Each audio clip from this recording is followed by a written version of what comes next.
this is Rachel Pasilan. I am a student of BSBE HRM from AMA Online University, and presently I'm studying a Labor Law and Legislation course. Today, I am presenting one of the controversial case verdicts by the Supreme Court of Manila back on 1961 for the case of labor dispute between Cebu Portland Cement Company versus Cement Workers Union Local 7 ALU. Let's have an overview of the case. The case involved the labor dispute between the Cebu Portland Cement Company and its workers, who were represented by the Cement Workers Union Local 7 ALU.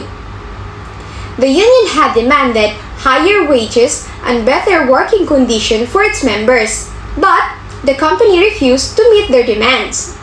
As a result, the union called for a strike, which the company challenged in court. The Court of Industrial Relations issued an order declaring the strike illegal and ordering the workers to return to work. However, the union defied the order and the company sought an injunction to enforce it.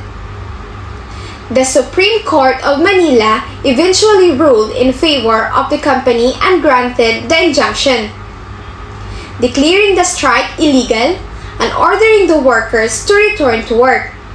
The court held that the strike was not conducted in accordance with the law, as the union failed to follow the required procedures for a lawful strike.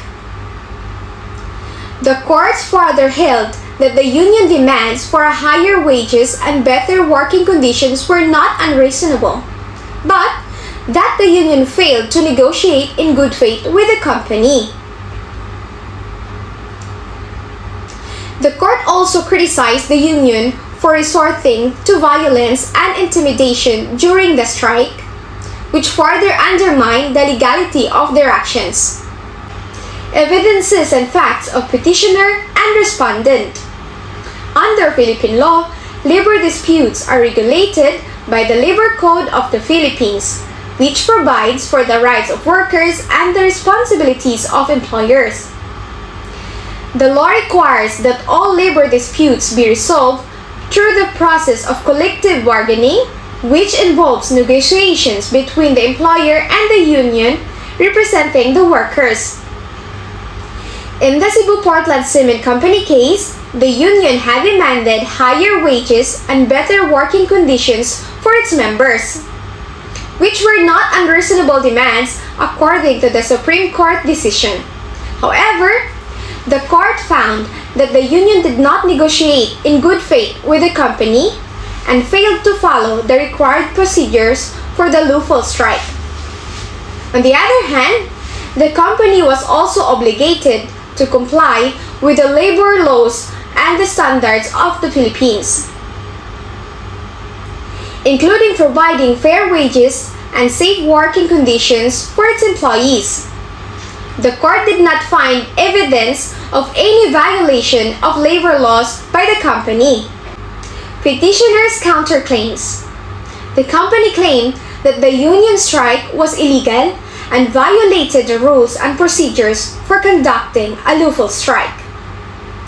The company also argued that the union did not negotiate in good faith with the company and had made unreasonable demands that were not justified by the conditions of the business.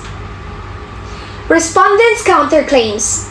The union argued that they had the right to strike as a form of collective bargaining and that the company had not addressed their legitimate grievances regarding wages and working conditions. The union claimed that the company had engaged in unfair labor practices by intimidating and threatening the union members and interfering their rights to organize. Court's decision. The Court of Industrial Relations initially declared that the strike illegal and ordered the workers to return to work. The Supreme Court of Manila ultimately ruled in favor of the company and granted the injunction, declaring the strike illegal and ordering the workers to return to work. The court held that the union did not follow the required procedures for a lawful strike and did not negotiate in good faith with the company. The court also found that the company did not violate any labor laws or standards and that the union demands were not unreasonable. But the union failed to prove that the company engaged in unfair labor practices.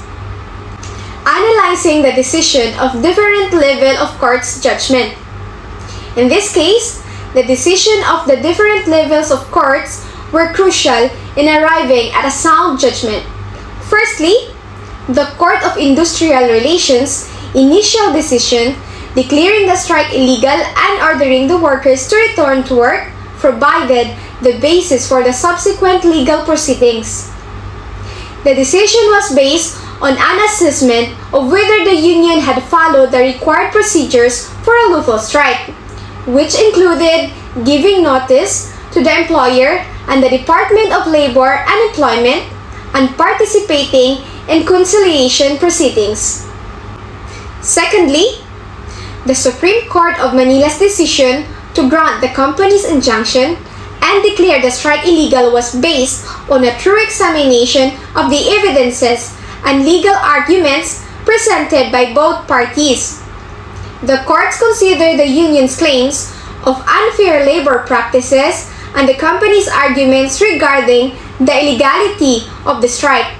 The court also looked at the union's failure to follow required procedures for a lawful strike and negotiate in good faith with the company.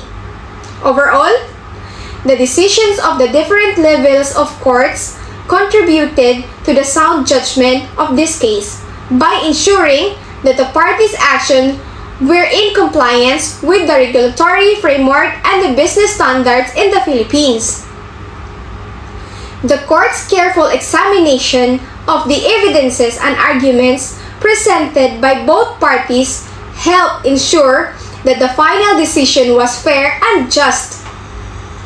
The court's decision helped establish legal precedent and standards of labor disputes in the Philippines and helped ensure that the rights of workers and employers are respected and protected. My ideas and opinion based on the regulatory framework and legal issues related to the case. The Philippines has well-defined regulatory framework for the labor dispute that is designed to protect the rights of workers and promote fair, equitable labor practices. This framework includes Labor Code of the Philippines, which set out the rights and responsibilities of employers and workers, as well as the procedures for resolving labor dispute through collective bargaining, conciliation, and arbitration. In this case, the court had considered whether both parties, the company and the union, complied with the regulatory framework and business standards in the Philippines. The court had to determine whether the union followed the required procedures for conducting a lawful strike and whether they negotiate in good faith with the company. The court also had to consider whether the company complied with labor laws and standards in the Philippines, including providing fair wages and safe working conditions for the employees. The court's decision ultimately reflected the importance of the following: the regulatory framework and the legal issues related to labor dispute in the Philippines. The court's ruling helped establish legal precedent and standards for future labor disputes and helped ensure that the rights of both parties, workers and employers, are respected and protected. Case study analysis based on the above-mentioned facts and evidences. The disputed case between the Cebu Portland Cement Company and the Cement Workers Union Local 7 ALU over a collective bargaining agreement. The union had gone on strike claiming that the company had engaged in unfair labor practices. However, the company had obtained an injunction from the Supreme Court of Manila, declaring the strike illegal and ordering the workers to return to work.